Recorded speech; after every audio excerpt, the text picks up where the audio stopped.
Bienvenidos, and welcome back to another episode of the Nomads and Nimble Shadow podcast, trading the high-stress life of first responders for a life of adventure on the road. This podcast is brought to you by Kendra, a retired police officer, and her husband, Sean, a retired public safety officer. They have been on the move since August 9th, 2025, and are currently living in Central America. Traveling with them is their service dog, Django, also known as Señor Guapo.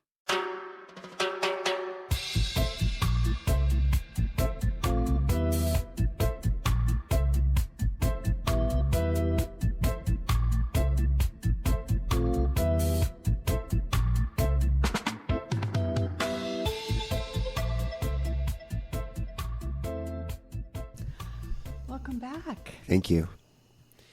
I left for a while and I came back.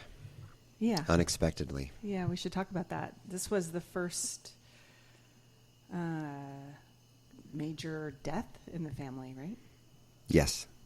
For those of you who don't know, my father passed away basically during the time that I was he had a stroke when we were in the Caribbean part and I flew back. And when I was back and taking care of him, he passed away on the 20th of January. So I just got back last night. Actually, early this morning. Yeah. It was a long travel day. A long day. You had weather delays and stuff. So I guess that's maybe a good topic that we can talk about. First of all, I don't know how much depth you want to go into about the death of your dad. I guess you haven't experienced it until you've experienced it. You always think about it like it's going to come, it's happening eventually, and you never kind of expect the call. And because of my prior job, when I knew my dad, well, let's back up. So my dad is not very close to anybody in the family. He's kind of a recluse. He lives by himself. And my brother and I would check in on him at least once a week just to make sure he was still feeding himself and taking care of himself and going to church and doing what he likes to do. And we got a call. I don't know where we were. I got a phone call from somebody I didn't know that said, we were here in this house. We hadn't left for the Caribbean yet. We had friends over. Right. That night. And he said, I can't get a hold of your dad. I'm bringing him meals. And he lives about 2 hours away from San Jose, maybe more. So he's being taken care of by the people of the church, and they went to go give him a meal, and he didn't answer the door. And long story short, I gave him permission to kick in the door and make sure he was okay. And I was expecting him to be discovered deceased, but he had a stroke, and he was still alive on the kitchen floor. And he was rushed by helicopter to a stroke center in Modesto. So it kind of stopped everything what we were doing. And Aaron, my brother, went to Modesto as soon as he could to figure out what was next and what it looked like for my dad. And then we arranged a flight from the east side of the Caribbean side, and then drove back. And I got on the airplane and flew over there. So I was gone for about a week. Seems like 9 days. I think okay. It was on 9 days, yeah. Not expected. I was not expected to get back and thrown back into that, California lifestyle or back into the American lifestyle. So that was a little bit of a culture change. Well, we could talk about that too. You're in this quiet, vacation town, vacation living, and then you get thrown back into red lights and honking and road rage and everybody, the hustle and bustle. The hustle, yeah. The Everything's so expensive. I just want to get a cup of coffee. It's $8. It's just weird. Where'd you go for an $8 coffee? Starbucks. $8? What were you ordering? A latte. Or are you exaggerating? No. It was $7.75 or something. And if I had my own mug, it was 10 cents cheaper. So you spent $30. It was a latte. It was a grande latte for almost $8. Wow. Yeah, because remember my hotel was serving Folgers. Yeah. So I would drink the Folgers. Yeah. On my way to Starbucks. There's no fills. There's no fills there. There's no Pete's there. That's how you know you have a problem when you're lowering yourself to drinking Folgers to get to the coffee shop to buy the $8 coffee. I can make it. You can get me there. For sure. So, we lots to unpack on that, but we won't talk in the whole podcast about that. But there was a lot of stuff to do, and you had to make decisions about what was going to happen with your dad. And yeah, for those of you listening, get a hold of your parents or get a hold of your loved ones and make sure that you understand what they want, what their wishes are, because I mean, we can go into this if you want. I won't. Don't make it too dark. But you and I talk about, like, if this happens, I want you to quote unquote unplug me. Right. Well, in my mind, when we think that, I think of a machine that's plugged into a wall, Doing all the breathing. That's breathing. Yeah. It's a heart-lung machine. It's just literally keeping me alive. Right. But there's a lot of in between there. Right. Sometimes there's nothing to unplug. Something it's like we continue care, or we don't. And Right. let nature take its It's course. more or less about unplugging and more about deciding how many procedures, medications, broken ribs, Quality of life decisions that you have to make, and that's a challenge, right? Right. But ultimately, your dad's stroke was severe enough that the prognosis was very poor. Very poor. And his quality of life would have been terrible. I mean, just terribly. 24-hour full-time care. 4-point restraints because he was pulling things He was pulling out. stuff out and couldn't swallow, therefore can't eat, can't drink water, can't talk. I mean, talking and eating are like two of life's greatest things, right? Maybe the eating part and drinking. Yeah. Yeah. Stuff you take for granted. Being able to communicate. Yeah. Yeah. Just devastating. So that's over and done with, and Aaron and I are now dealing with his belongings in his house, which is a whole nother podcast.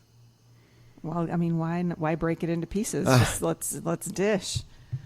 All right. Well, get I mean, it out. everybody who listens to this podcast knows me and my dad, but for the people who don't, I'll just explain it. My dad has always had a touch of mental illness. I just didn't realize it until I was older. That's gotten a lot worse as he's gotten older. And he's always been a hoarder. He likes his things. He finds comfort in things. So when at the house I grew up in, somewhere there are pictures of my house. I mean, vehicle, just. I know where those pictures might be. Yeah, they might be in his house. Yeah. No, but like cars that don't work in the backyard. I don't even know where to start. Just pieces of metal, just stuff everywhere, just everything with stuff. And don't touch his stuff, right? But so then we moved out of there when my parents got divorced, and he moved into a house in San Jose, and then we kind of reconnected at that point, became friendly acquaintances as opposed to father-son. We kind of reconnected, and he asked for help from moving from his San Jose house to his house that he bought in Valley Springs. And I knew it was going to be a headache. And he didn't hire anybody. Oh gosh. And he doesn't really have any friends. I mean, he does now from the church, but he didn't really have a resource. And Aaron probably helped him. But I remember doing trip after trip with Ryder trucks, the largest Ryder truck Bobcat you could buy, Cool. of Ryder truck, and just stuff. 7 loads. Oh my gosh. It was what a 7 loads from nightmare. San Jose to Valley Springs and back throughout a week and a half. What a nightmare. Of just driving back and forth. And I do have a funny story about that, which is kind of funny, but I'll talk about it in a second. So much stuff. And then when we'd get there, we would just put it in the driveway, and he would move it into rooms eventually. Yeah. But now his house, and do you want me to put pictures of the house in the podcast? That's I mean, up to you. That is totally up to you. This is how my dad was living for the last 15 years. Yeah. It's just gotten worse. We've been into a lot of hoarder houses in our careers. Mm-hmm. When it's not personal, was very fascinated by that particular mental disorder because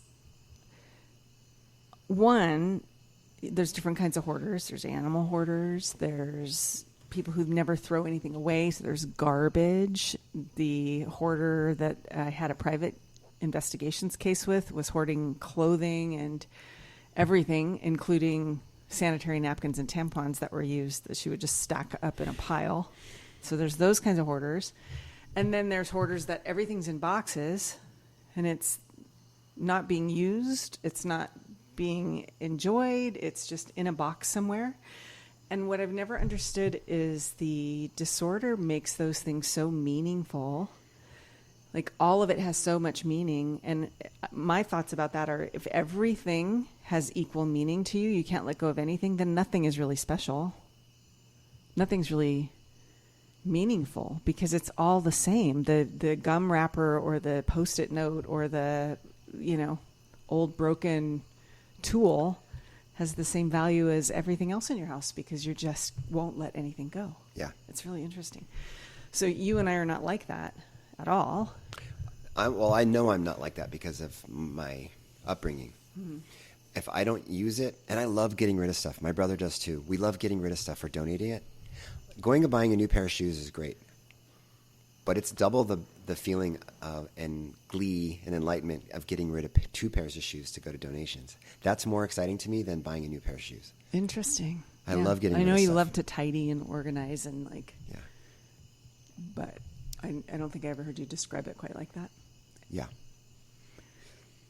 Is that a control thing? Is that a making sense out of order? There was disorder in your childhood, and so order feels comfortable, or you can take charge of it and make it the order that you want it to because you didn't have any control? Yes. Where's that come from? I think so. I don't know. We'd have to have someone analyze that, but a little bit of my OCD comes out of it too. I can't.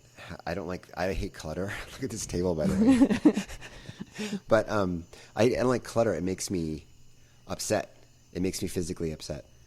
And I've come a long way because I used to be more like my brother of like, I can't focus on anything else until this counter is clean. Yeah. And now I'm a little bit of like, I should put this away. I'm making a trip. I'll come back and finish the rest later. It still gets done. Yeah. But I think it's a healthy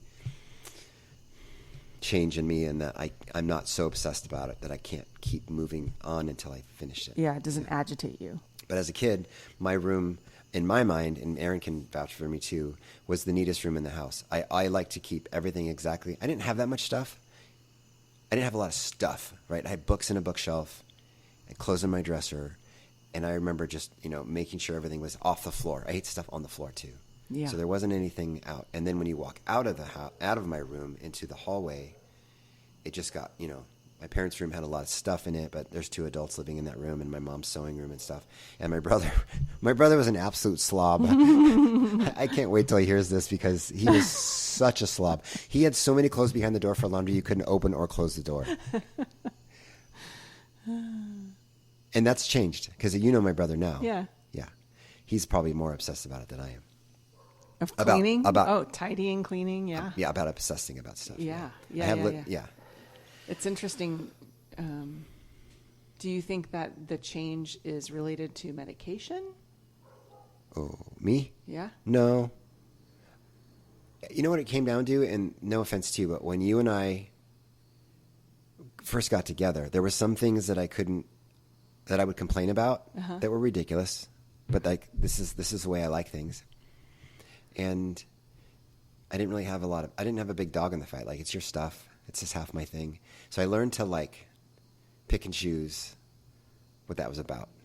Like, we have doom piles but if I could just be in control of the office area or the garage, then we can let everything else kind of like do its own thing. And I think that, if I lived alone, it would be a lot different. I'd have a lot less stuff.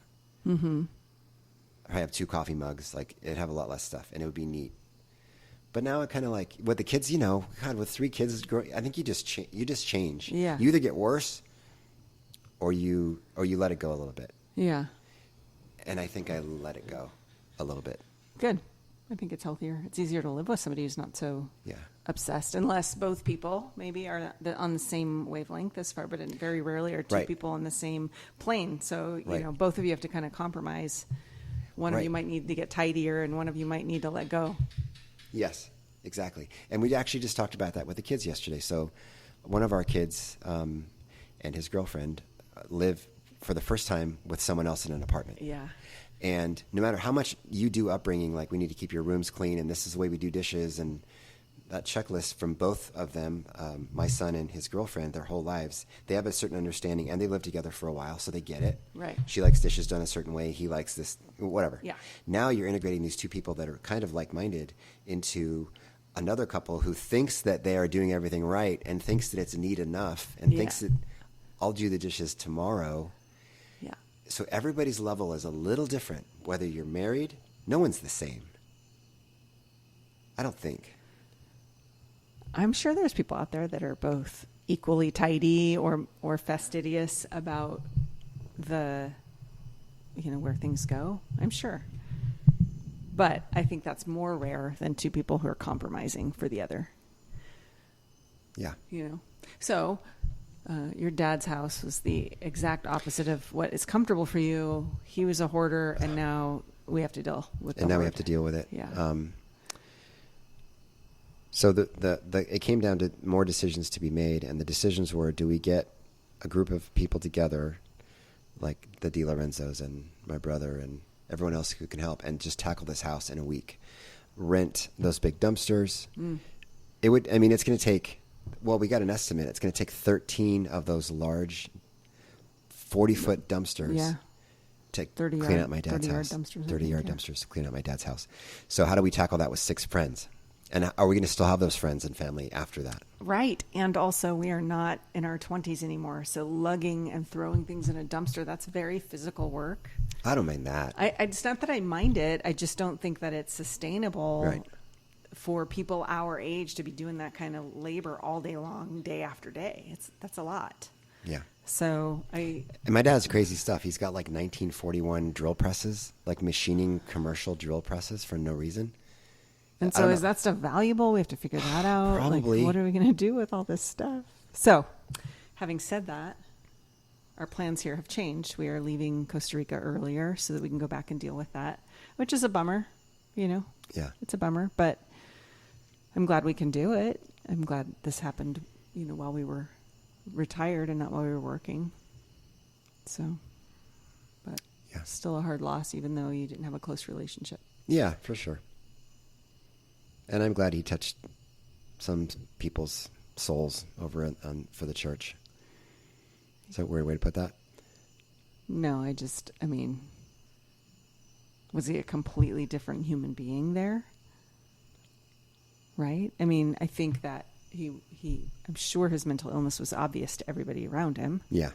You couldn't have a conversation with him where it wasn't very much on display. So I don't know that. Maybe they're just being really nice. Like, your dad was really sweet. I really loved your dad. Does that something people say? Well, I think he was sweet in the general sense with people, right? He didn't come across.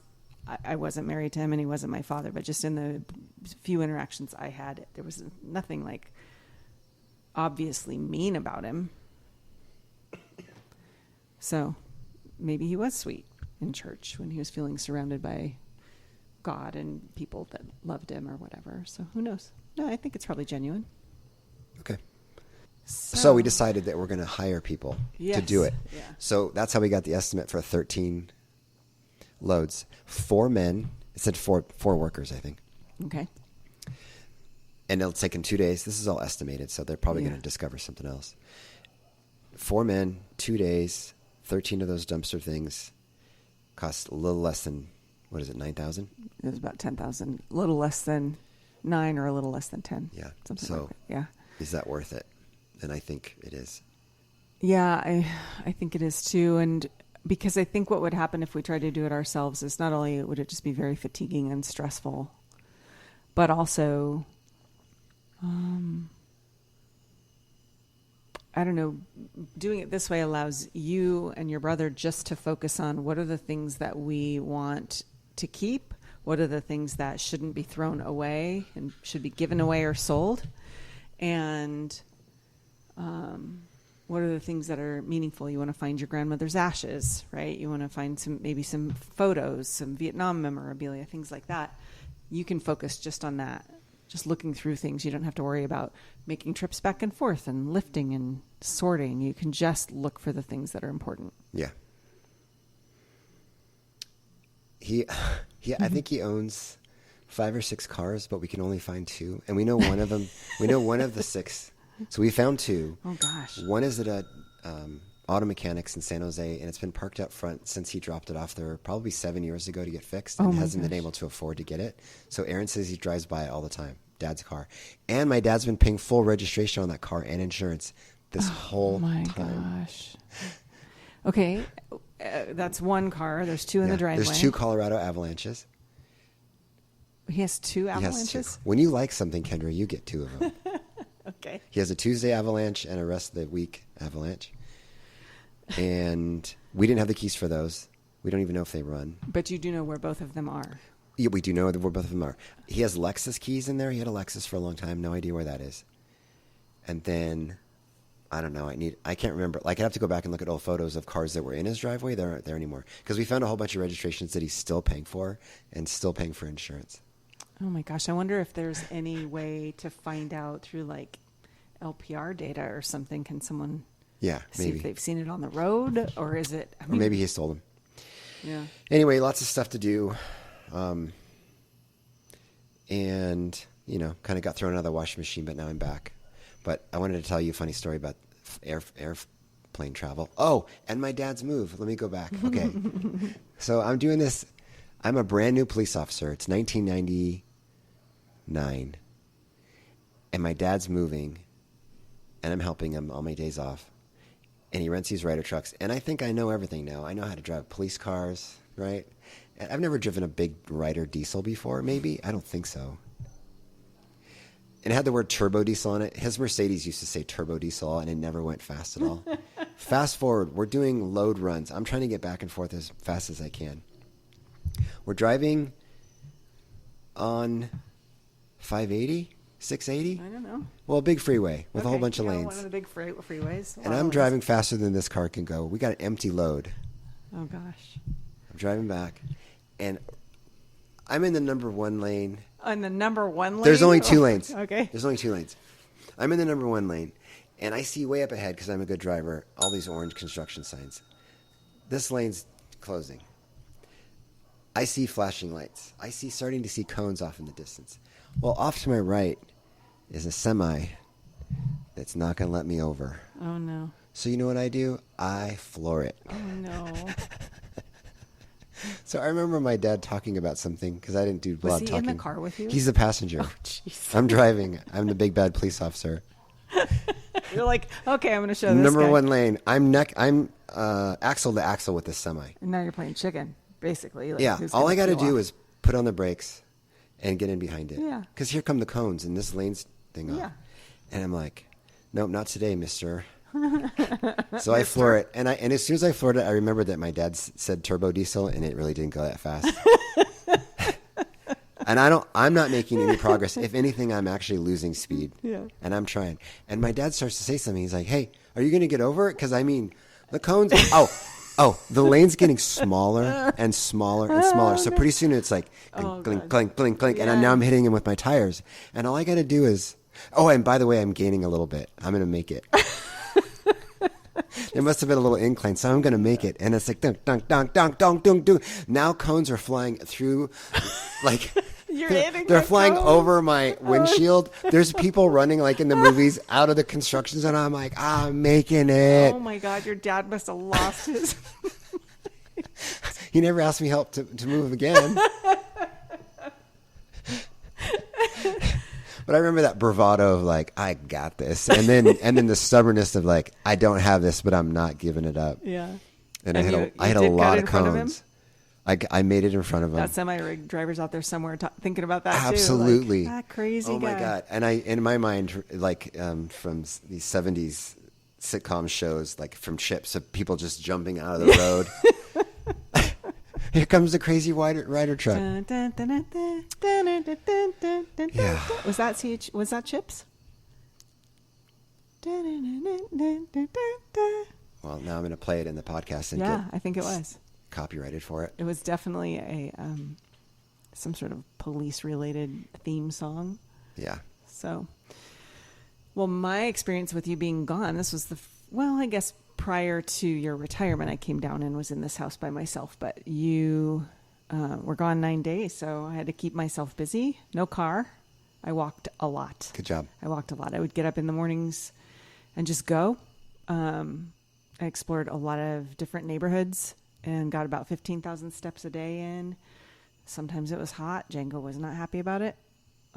Still won't drink water, but he didn't enjoy those walks. And went to pickleball. I got my teeth cleaned. Got an estimate on Old repairs. people stuff. Just old people stuff. Sat by the pool. Yeah. Did a lot of work, actually, on one of my cases. But just killed time until you came back. Yeah. Yeah. I don't think you would have helped at all being there, other than emotionally. Like, Yeah. you kept asking if you wanted, and no. I mean, Yeah, I mean, I didn't think I would be anything helpful. I just thought that it's a big thing to go through, and I felt like I should be there with you to go through it with you, to be a support person for you. And so I still don't know if I made the right decision by not going. No, that's fine. Yeah. Yeah. I would have asked you if I needed you there. Just would have been difficult with Django and yeah. So air travel. I don't love it. Like, I'm tired of being on planes. It's a long time. And it really, how far away are we really as the crow flies? What's a direct flight? 9 hours? Oh, no, I think it's like maybe 6.5 hours from here to LA. And then there's one to SFO, so another hour or something. Okay. 7.5 hours. It's just a long day. Mm-hmm. But you didn't have a direct flight. You flew to Denver first. No, I didn't. Yeah. Sometimes I have 3. This time I had 2. A lot of layover. And what I've noticed lately, because the world's changing, economics are changing, you get a lot less for what you pay for now. Oh, for sure. Like Southwest used to be the cheapest. Now I find cheaper rates all the time. Yeah. On Southwest Airlines, and you get nothing. What do you get? Some crackers? Well, let's just take... Maybe a pretzel or graham wait. crackers. Like you can't have both. That's part of my story. Oh, that's part of my story. I'm just assuming. I haven't heard the story. All right, so let's use the baseline flight from San Jose to Chicago. Okay. In the 1980s, all the way up to now. Okay. Since I was a kid, before the 80s, whenever I was on a plane, we'd get food. It was crappy food, but you got a choice, right? You got hot food with a little fork and a real knife back then. Depends on how long the flight was. Not always, but depending on how long the flights I went on, there was always food coming. Okay. Now, you could be on a flight from here to Australia, and you have to pay extra to have the ability to look at a snack menu. Like, there's no food service in this flight. What are you talking about? Yeah. This ticket cost $3,000. Yeah. Why is there no food? And we can take care of ourselves. We're adults. Like, pack some food, right? But it is nice to have that activity that breaks up the 9-hour flight. Yeah. I do believe that anything over a certain number of hours, they have to provide you food. So there's a little bit of exaggeration in your storytelling because they can't, I'm sure because of ADA and people with blood sugar issues or whatever, you can't keep people captive for 9 hours without food. Yeah, but you and I have been surprised a lot when we take those crazy like red eyes in Asia, and it'll be an all-night thing, and you're like, well, where's food? Oh, there's no food service this flight because everyone's going to be asleep. Okay, so I have to be on there for 12 hours and there's no food. Yeah. Anyway, all right, let's not get into the minutia, but you used to get fed. You used to have expectations. You used to be able to smoke on planes, but no thanks, not anymore. Yeah. The plane I was on last night had ashtrays, by the way. Oh my gosh, it was an old one. Yeah. You just get less and less. Mm-hmm. So I was supposed to have a 1-hour layover in Denver and then get on a plane and fly for 6.5 hours to Costa Rica. It got delayed for 3 hours. I think I was waiting for 3 hours. So I was there for 4 hours in Denver. Plenty of time to eat. I had lunch. I had all my activities done. I had nothing to do. Then we sit on the runway for an hour because we have to do a new flight plan. And then we have to be in the air for 6 hours. And there's a football team that took up most of the plane. It's a purple team. They're flying from Denver. I think they were called the Trojans. It must have been a college team. Sorry, everybody that knows sports. They're flying to Costa Rica for something. These big, giant, corn-fed big boys. So when you walk down the aisle, it's shoulder and shoulder, and the cart was like squeezing in between people. And the people next to me were football players. People next to me were football players. So it was tight. And I'm right next to the bathroom, which is always pleasant. I was one row up from the bathrooms, right next to me. So everybody always on that a line. plane's walking Just by get you. someone crotch in your face all day long. You were on the aisle. You are swampy, bro. You're on the aisle. Yeah. I'm on the aisle, thank God. So we go back to the food thing. Finally, because of all the turbulence. That's another thing. You're trying to watch a shitty movie on those little teeny tiny screens. Every 5 seconds, please have a seat. We're going to experience some turbulence. Please fasten your seatbelt. It's like, we haven't left from the last time you said that. We've still had this. Like a precursor to every little bump we got a full announcement with everybody turns off. Yeah, we get it. Seatbelts. And then they have to do it in Spanish. Yeah. A lot of that. Finally, the drink carts come out. I'm like, yes, an activity. he gets to me. Oh, by the way, I'm at the end. So they start all the way at the end. I see him coming. I see him coming like Milton in the cake. Like, I believe that piece was for me. I was like, oh, here comes the cart. So he gets there, and now I'm getting kind of hungry. I'm kind of hungry. It's been hours. Yeah. I got nothing else to do. I'm hungry. There's a menu in front of us of like hamburgers, tacos, Okay. all kinds of stuff. Yeah. First he goes, complimentary snack, and he holds up a strudel waffle Oh, yeah. and a bag of pretzels. Streusel waffle. yeah. And so he's in the aisle. I'm in the aisle. He's there. If I close my eyes, they're both gone because they're both in front of my eyes. Streusel waffle. Okay. And I was like, oh, yes, please. And I didn't say either one. I said, yes, please. And I went like this, and he literally pulls back them both. He goes, no, only one. Oh, ooh, a whole one. Embarrassing. Ooh, a whole one. Like, are you sure you can spare that? Yeah. So I had to pick one. Pretzels are so I picked pretzels. Okay. But how, like, dude, come on, bro. Right. Come on. Like, you can't afford to give We me were one of delayed. each. We were delayed 3 hours plus 1 hour on the runway, bro. Yeah. Start giving out drinks. Right. I don't know. I got one choice, and that was pretzels. So then I'm like, I'm going to order the tacos. I got to pay for them, by the way, with your credit card. Right. It's on the seat. Yeah. I'm going to get a Bloody Mary. Oh, that's what the $10 charge was for. Yeah, a Bloody Mary for my throat because I had a sore throat. I made everyone on the plane sick, I hope. Oh. Just kidding. And then a Tito's, and I was going to get the tacos. Sorry, Good. he goes, sorry, we're really low on food. Oh, okay, why? Like, why? What happened? Did someone not put the food on the plane? Like, why would you be low on food? The caterers screw up, or whoever Great. ordered it. And I'm at the very end of the aisle. Yeah. So I'm like, can I And have the I feel bad, by the way. The flight attendants totally has nothing to do with them. They get on and then they start looking at what they have, and what they have is what they have. They have no control over that, but they're the face of it, right? Yeah, so they just started out with, I'm sorry the Wi-Fi doesn't work. Sorry there's no food. Sorry, you have to sit on the runway for an hour after you've been delayed an hour and a half. Let's just start with apologies on this flight. Yeah. I ordered the tacos. Sorry, no tacos available. I had a hamburger for lunch, but I'll have one again. How about the hamburger? Nope. Okay, what do you have? We have snack boxes. What's in the snack boxes? Oh, there's a collection of collection. There's a selection of like 9 different things in a box. It's $10. I was like, okay, I'll have whatever one you have. So he gives me this little Kleenex box. I'm thinking shoebox. It's a Kleenex box. Yeah. Wrapped so tight in shrink wrap plastic that the guy next to me was cracking up because I couldn't get into it. I was like, does anyone have a knife? Like, anyone have a sharp instrument of any kind?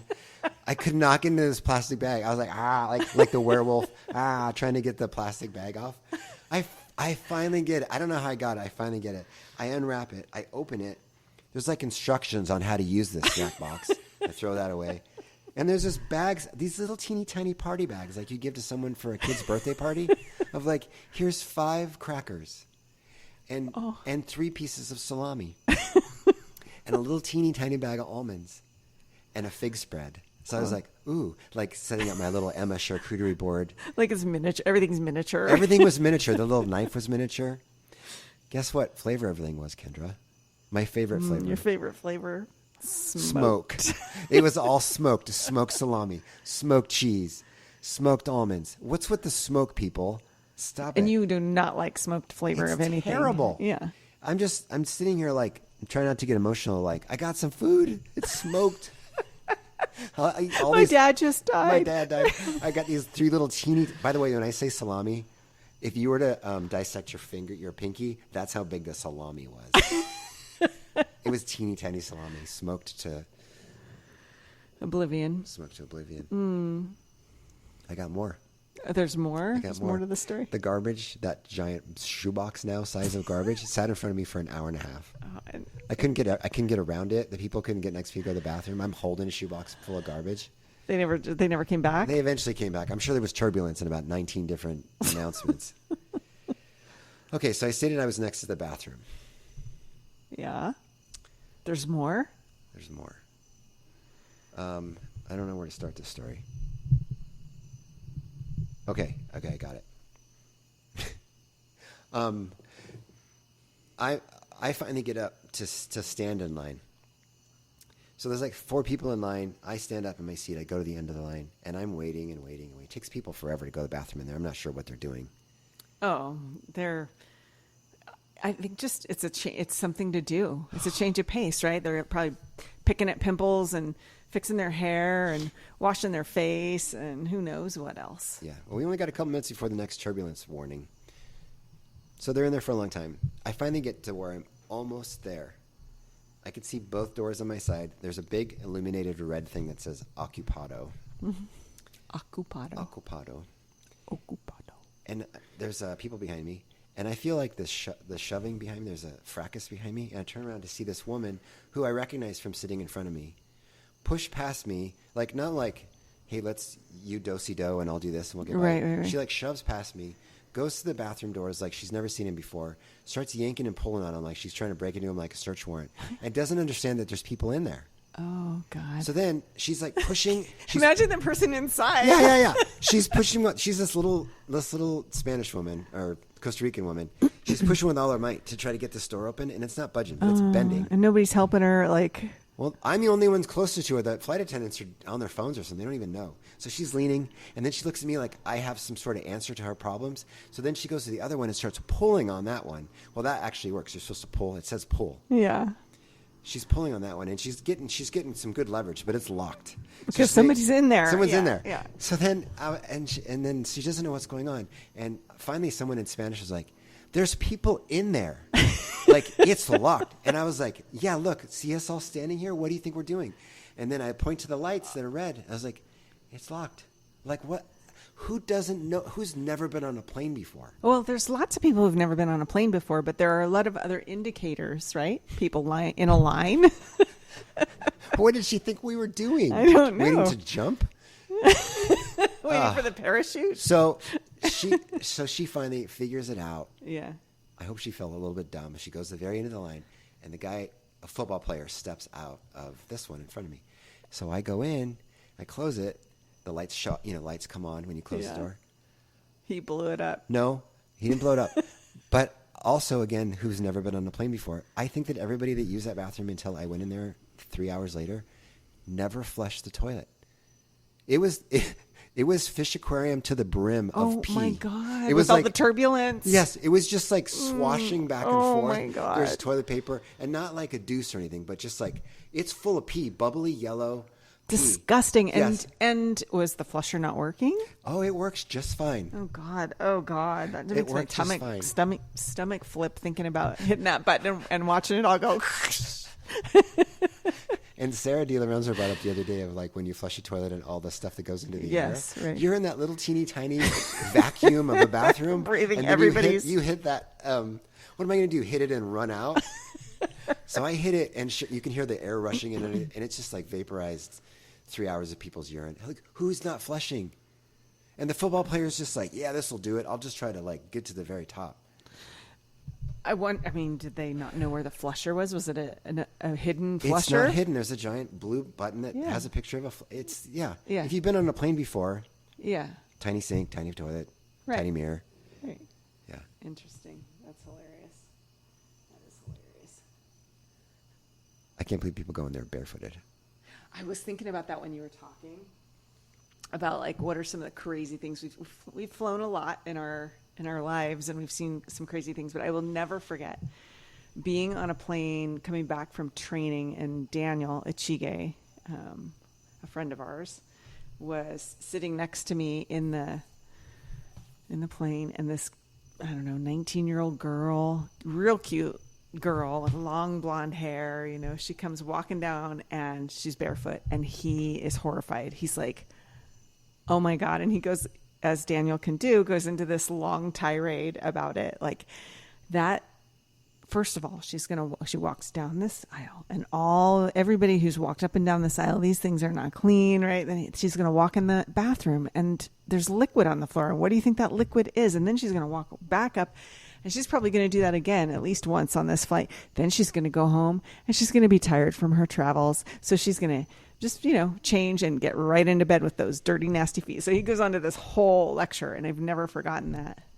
And he's absolutely right that people are gross. People are gross. We have some fun airplane stories. What's the best one? Okay. Here's our stories. flight on the way to Thailand with a woman that takes a pill, and we think she's dead the whole flight. She never Second moved, one, not once. Indian woman who puts her bare feet and her long toenails on my tray, and everything else that she owns on my tray, not hers. Remember? She put her, so yes. Oh, she put her feet on me. No, her feet on me because okay. you left. I left. You left. She was at in the window seat. I was the middle. You were on the end. Yeah. And every time she'd finish eating something, she would just hand it to you and put it on your tray as you're trying to still eat. Like it wasn't at the end when they're coming to collect everything. No, it she was just handed like, it to me. She would just hand it to you. Oh, thank you. And she had no teeth. Yeah. Remember, so she could only eat some things, and she had no teeth. And then you were like, no, this lady's driving me. And there were open seats. So you went to find another seat. And that left me with my seat. I was in the middle. And so I moved over to your seat. And my intention was to, maybe spread out a little bit, maybe enjoy the extra. Nope. Didn't have a chance because before I knew it, she had turned sideways like an L. She had her back against the window and she had her feet up against my thigh. And I was like, nope. So I violently shoved her feet away, but she kept doing it. I was seething mad. I was so mad. Dirty old lady feet, like long nails, ungroomed nails right up against my thigh. She was an East Indian woman. Didn't speak much English. Right. So for her, this is probably, a different cultural experience, but man, I was not happy about it. Going back to that Thailand woman, young college-age woman, she puts a sleep mask on, talks to us about taking a pill or something. No, I think we just assumed she must have taken something because she just kind of slumped over and went to sleep. She slumped over before I think we even took off. Yeah. And then we did probably 3 meals, 5 movies. Yeah, it was like an 11-hour flight. It was so long, and she never, ever, ever moved. And I'm getting blood clots from, for me, how did she not have a blood clot? I don't know. Right. And then there's me sleeping on the floor underneath the seats. And then there's the steward smoking. Have you guys ever been so tired you can't sleep on a plane you actually get out from under your seat, get out under the seatbelt, and then crawl underneath your seat to the nasty floor and so you can sleep? Very few people are small enough to do that. You can do that. I did that. Yeah. Yeah, you were laying at my feet, Yeah. Because I had metal poking me in every place. But it still felt better than sitting, didn't it? I can't sleep sitting up. No. Yeah. And that was the same flight that there's a no smoking flight. Well, were we in? We were coming back from Thailand, I think. Taiwan, Bali. Maybe. Yeah, I'm not sure. One of them. And the no smoking sign that still comes on planes, and the ashtrays are still on planes. The no smoking thing's lit up. They tell us about this is an FAA, no smoking, whatever. And as soon as we take off, we smell smoke. Oh, and I have a really sensitive sniffer. I can't sleep if a skunk has skunked outside a block away. If I get a whiff of it, I'm awake all night. We went to stay at a bed and breakfast one time. They were making ham for breakfast. I was awake all night. I have a very sensitive sense of smell. So I kept smelling cigarette smoke. And we figured out it was one of the... It was one of the flight attendants. In the back. Yeah. Well, whatever. What other stuff with planes? How about China Air? I think. Should we tell the podcast about my getting my whole aisle to myself and sleeping, and waking up to people eating breakfast? Yes, that was coming back from Thailand, our first trip. Yeah. So this will be an explicit podcast. Back in the day, especially late night flights, you might get the whole aisle to yourself. Whole row. Oh, yeah. I'm sorry. The whole row. And the row in the center of those planes, the big 747s, they have 5 seats in the middle. 6 seats in the middle. They're big. Maybe 4? Yeah. I don't know what the... It's 3, 4, and 3, or 3, 5, and 3. Yeah. Big planes. And we were coming back on our way back from Thailand on a red eye on this giant plane, and I found a whole row to myself. I was so excited.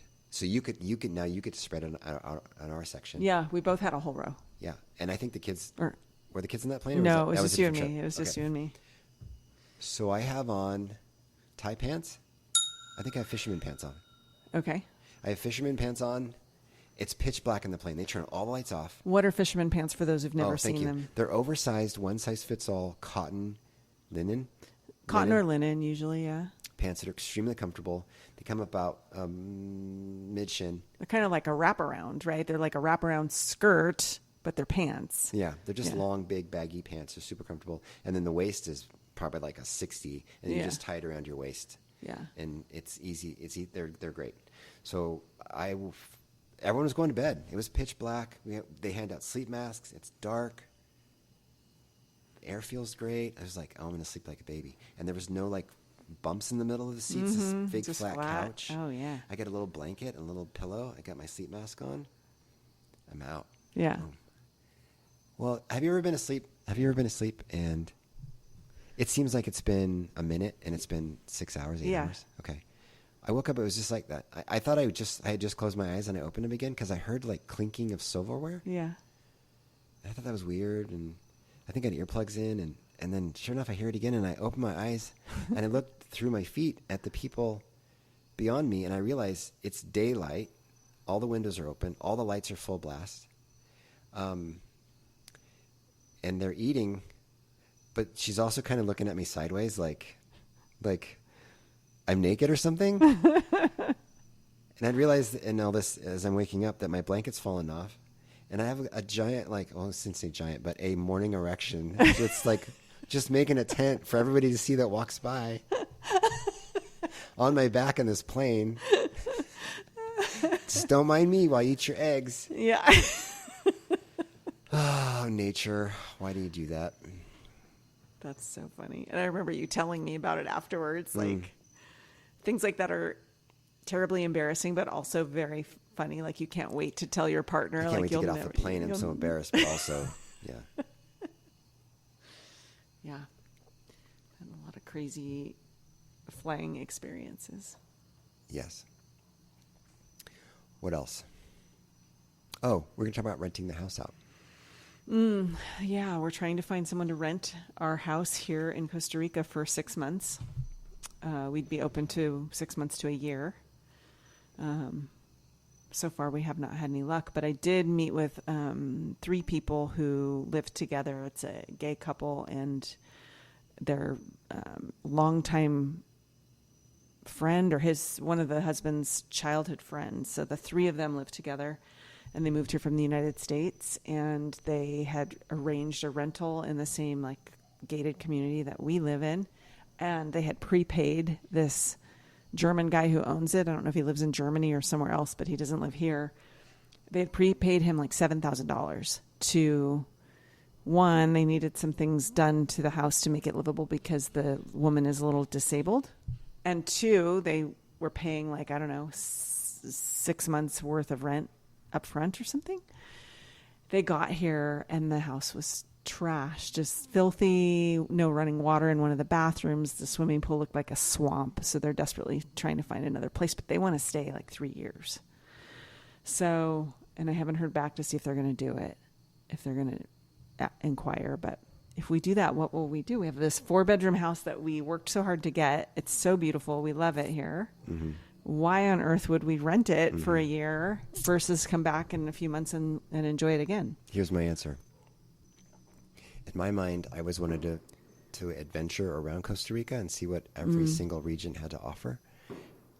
And then I love where we are, but now this gives us the opportunity to pursue that and go rent someplace for a month or 3 months, or actually go live in Portugal or whatever, just kind of keep moving around. I love this home base. I love this home, but I'm also like excited and nomadic about let's go check out something else, or let's go find let's go see what this area looks like, and all that kind of stuff. So I'm excited about it, and it's also kind of a no-brainer when it comes to income. I mean, we leave it empty, or we get guaranteed income, and they said if you want to come for like a month a year for like a special occasion, then we will go to do our thing, and you can have it for a month. So I think that's a good compromise. It is, yeah.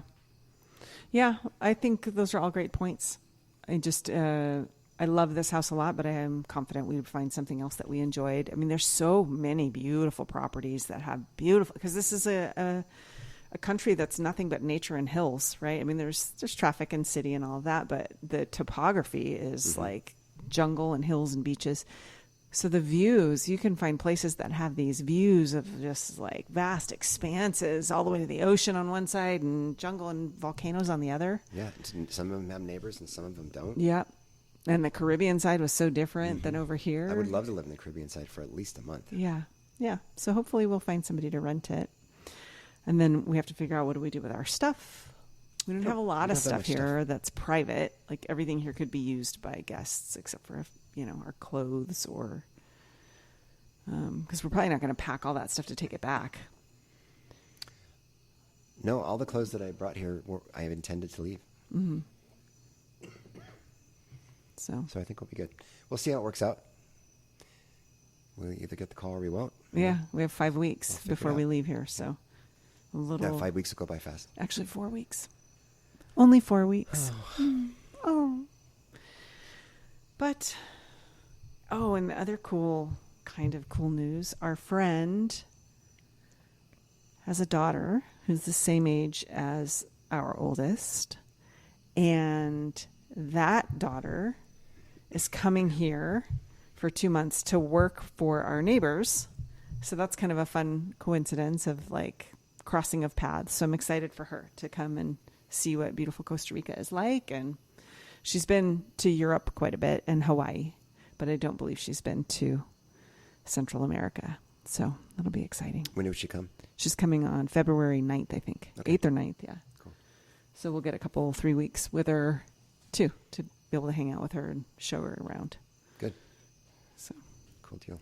If she wants. She is only 23. I mean, who wants to hang around with 53-year-old when you're 23? Nobody? Unless he's a scoutmaster. Yeah.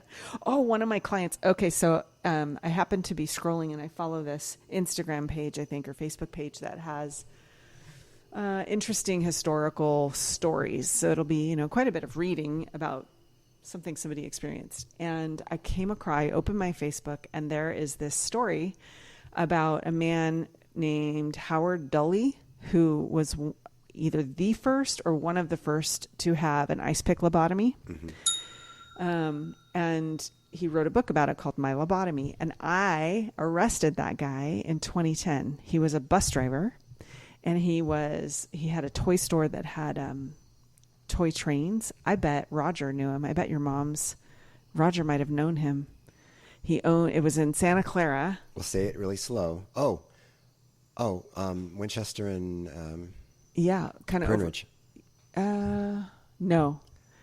Yeah. Was it Pernridge? No, it was closer to this. It was Santa Clara, Winchester, and Newhall? Maybe not that far up, just past Valley Fair Mall. If you were going north on the left-hand side. The same thing. Yeah. Do you remember that place? Yeah. Yeah. There was a Japanese place there too, like a Japanese on the other side of the street. Restaurant. Korean. There was a church and a 7-Eleven. Yeah. Yeah. So never heard of it. Anyway, he was, owned this store, but it was a child sexual abuse images case that we did, online sting kind of thing. So we did a search warrant, and I remember him telling me all about his lobotomy and all about his book. And I just thought that was like a really weird blast from the past. Where is he now? He's dead. He died last year. I saw, people were commenting on the Facebook thing. Did he ever go to jail? I can't remember. I think he pled guilty, and it was those cases, if you didn't have a live victim, were, 6 months of probation. No. Fine, maybe 6 months jail, and then probation. Something like that. So I think he did do jail time, but not prison time, and we never went to court. I think he pled guilty. So interesting, though. It was like a weird, oh my gosh, I know that guy. Why did he get the lobotomy? And he was really young when he got it. Mm-hmm. I don't remember the details. Behavioral stuff, I think. Mental illness, behavioral stuff. Maybe it was autistic. Maybe it was before they properly diagnosed people. But there was a long time where they were doing lobotomies on a lot of people. Yeah. Can you imagine? No. And the picture on the book is of, an ice pack. I know. I did not like that picture. Yeah. No, you did not.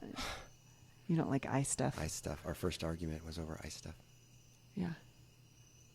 This is the debate major that I'm married to, and she could not understand why, if I donate my organs, why I said, I will donate all my organs, but not my eyes. And she's like, why? And I was like, because. Yeah. I wanted an explanation. As a debate major, that did not work out for her. I wasn't a debate major. And my answer to her is because that's my decision, or my eyeballs. Because I said so. That's why. Because I said so. Well, yes, that's true. I am.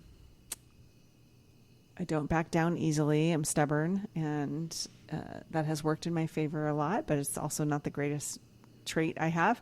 And I wasn't a debate major because I didn't even go to college. I just started working. So, but in high school, I was on the debate team.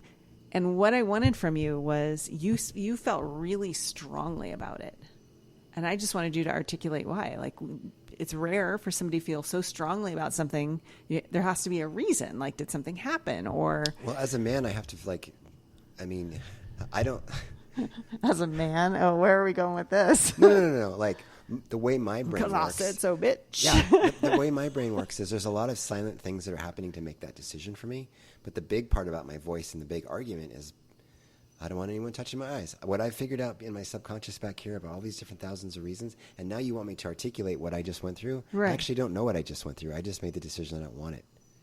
So then we pushed on each other for so long, and when I was not upset anymore, I was like, okay, let me figure this out.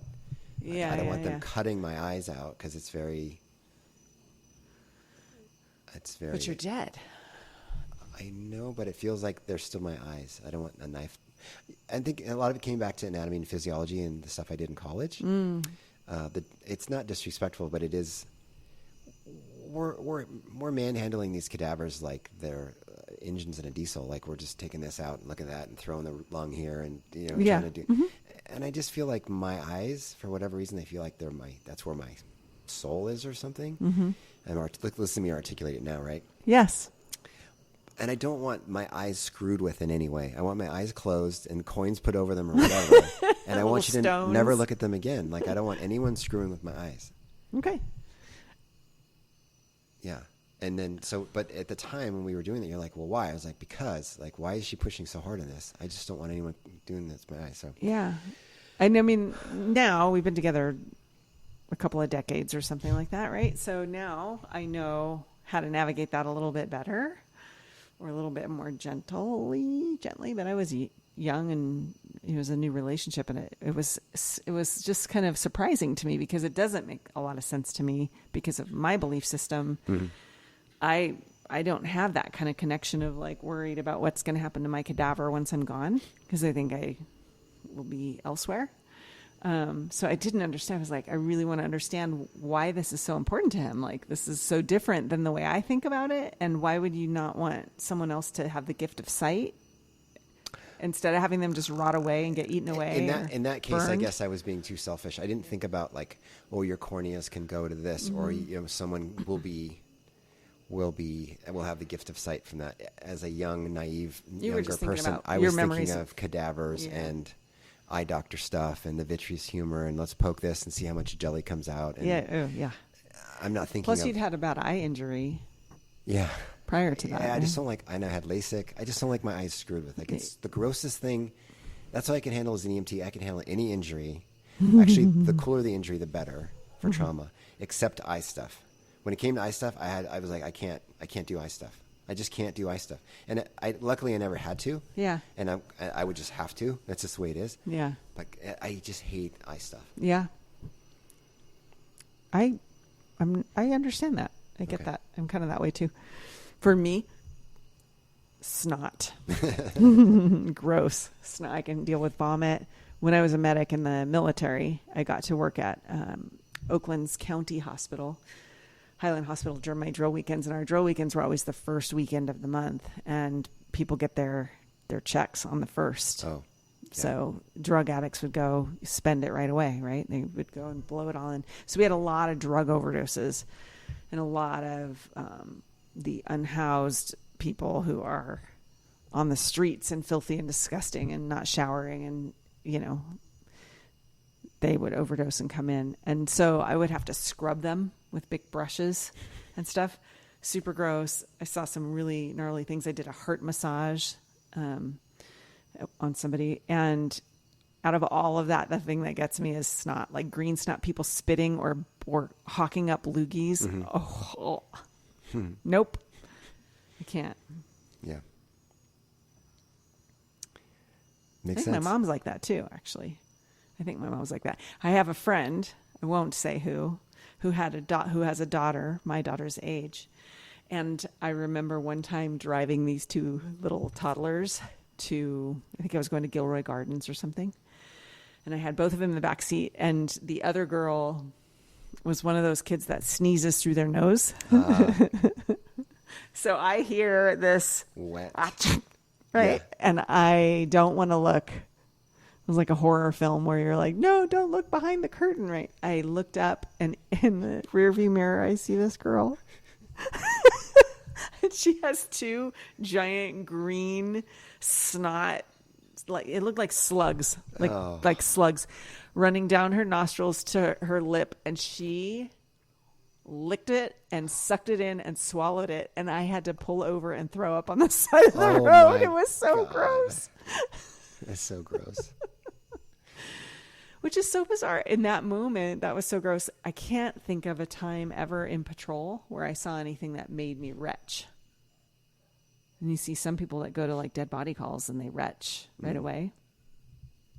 Or really bad smelly places, or really bad smelly people. No, I've never done that. When you see, like, smell a baby's diaper and you retch. I haven't done that. No. But remember, I like those people that have that disorder that whenever anyone retches, they do it. Yeah. Yeah. I remember, smells are the worst. Like, we've been into some really ugly scenes and had to deal with some really ugly situations and people. But the worst was always strip searching women. Oh, God. Because these are usually not women who have very good hygiene. So that was never fun. You're trying to get as far across the room as you can so you can see from a distance. Oh, and they have to do don't they have to do the bend and cough, though? Yeah. They have to spread everything open and bend over so you can visually inspect and make sure there's nothing coming out of there. I mean, It's if gross. you went back in time for that little felony arrest, would you just be No. like, you could just keep that in there. I don't care. Yeah. So dumb. But then, I feel like that was a cultural thing within the police department, because you would get a lot of kudos for self-initiated felony arrests, meaning it wasn't a call for service. You were out driving around, you made a car stop because of a traffic violation, or you saw something that gave you reasonable suspicion. You stop somebody and it turns out you find someone that's got a felony warrant, or they're a felon of some sort. And drugs were the thing that were the kind of the easiest to get, right? It's people who have drug problems are often noticeable people, their behavior, twitching, very thin, burglarizing places late at night. Like there's things that attract Wearing women's you to panties and nothing else. right. Yeah. Right. Driving old beat up cars that, they can't maintain because they're putting all their money into drugs, et cetera, et cetera. There's a lot of things that go with that lifestyle, but the department would reward those arrests and would think, oh, this is a hardworking police officer. So it encourages you to go down that route in order, if you want to build your resume and go somewhere. You want to be noticed, and you want to have a reputation for being a hardworking cop who's not sitting behind a building waiting for something to happen, that you're out trying to make the place safer. Yeah. Right? And that's changed so much now because they've really lessened the penalties on all of those things. Mm-hmm. They've scared the officers about getting sued or losing their houses or going to prison for violating someone's rights. Mm-hmm. And it's just, you want the police, you can call us, but I'm not going to. Why am I going to stop somebody now? Yeah, I think a lot of people have that mindset, and I think also the older you get, the less it's worth it, or the more your perspective changes. Like especially when it comes to like hardcore drug addiction and drug use, I feel very conflicted about it, because I've never thought arresting people and putting them in jail was the solution for self-abuse. If you have an addiction and you're hurting your own body, why am I going to put you in jail? Because that drug itself is illegal. That never made sense to me until you start victimizing other people. Now you're burglarizing or stealing cars or whatever you're doing to fund your habit is involving other people. Then I can understand, like, let's arrest for that. But on the other hand, when all the penalties in the jurisdiction we worked in were lessened, there's no consequences. And without consequences, then you have to just wait for that person to be ready on their own to get help. And it's a very difficult thing to do for people. And so arresting someone forced them into treatment programs, forced them to at least there would be consequences if they didn't. Clean. They had to do this. They had to do that. Or they went to jail. Right. And then, or pretty soon they'd have to do another program, or they get their probation extended, and now you get nothing. Right. So it's complicated because on the one hand, I know that studies have shown that being forced into treatment has about the same effectiveness as if you choose to go, the same amount of success rates. So you would think it would be less if you're forced to be there, but also, I don't know. Arresting them also creates this cycle, this downward spiral. Like, how do you get yourself out of a situation like that without a job? And how do you get a job when you've got all these arrests? So I think it's a no-win situation. I don't think it's expensive to house people and put them in jail and take them away from their families and all that. But if it forces them into treatment and they get better, maybe it's worth it. Or the opposite's true. You don't put them into jail. There's no consequences. Things go crazy. Petty theft's on the rise. Petty crimes on the rise. All that stuff. You see it in front of you in every park, bus bench, street corner. Yeah, it's the world we live in right now. Yeah. So what's the solution? Well, in some countries, if it's so illegal that if you get caught with it, they behead you. Yeah. People still do it. People still do it. Yeah. So if the threat of beheading, right, isn't enough. That's a big fear of mine. Beheading? Yeah. If you were going to be executed, which would be the worst way? You think beheading would be the worst? Well, what are my choices? Oh, all the things that you see in like Game of Thrones, like hanging, fire, beheading. Oh, jeez, guys. Drowning. This is a terrible podcast. I don't want to be beheaded because of the anticipation, like when you're on a roller coaster and it's about to fall. I hate that feeling. But wouldn't that be the case for any execution? No, lethal injection. Oh, yeah.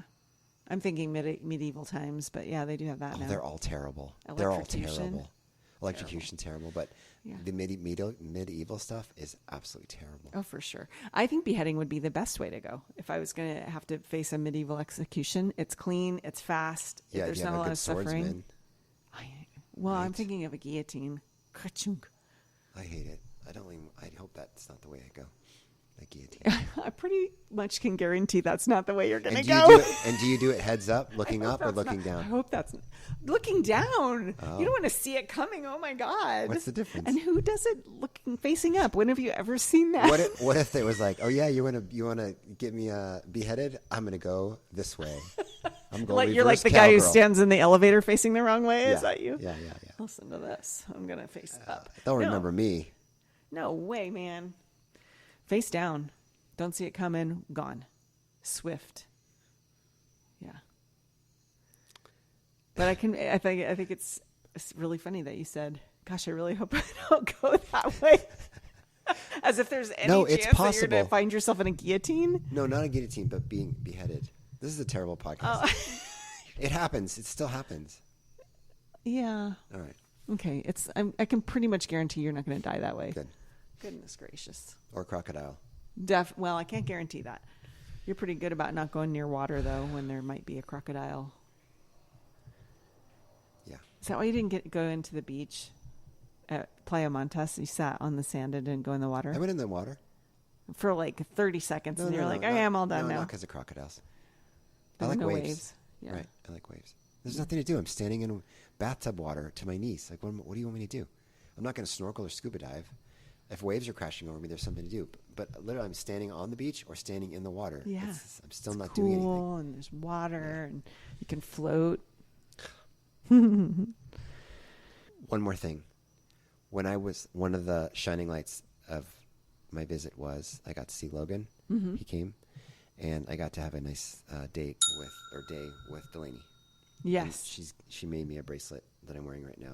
She made it in like half a day. Oh, nice. I requested a bracelet because I feel so far away from them. Yeah. And I thought a bracelet would help me, feel closer. And she made it for me. It was nice. Yeah. We made some pottery, and we had a nice little lunch. No, when do you get your mug? She's going to go pick them up? She's going to pick them up. It's after Tuesday. I hope they turn out. I hope so. Yeah. I'll put pictures in the podcast of what they look like before. And then when I get it, I'll put it in after. Pretty cute. Oh, sorry. So, all right. Well, it was nice reconnecting with you. You too. We're all Yeah. caught up. Now I got to go crawl in bed and be sick all night. Nurse yourself. You have a cold. You I came had a back with a cold. cold. I came back with a cold. Yeah. What a trip. You know why I got a cold? Because of all that smoked almonds and smoked salami. That's right. Disgusting. All right, everybody. Okay. Love you. Bye. Love you. Bye.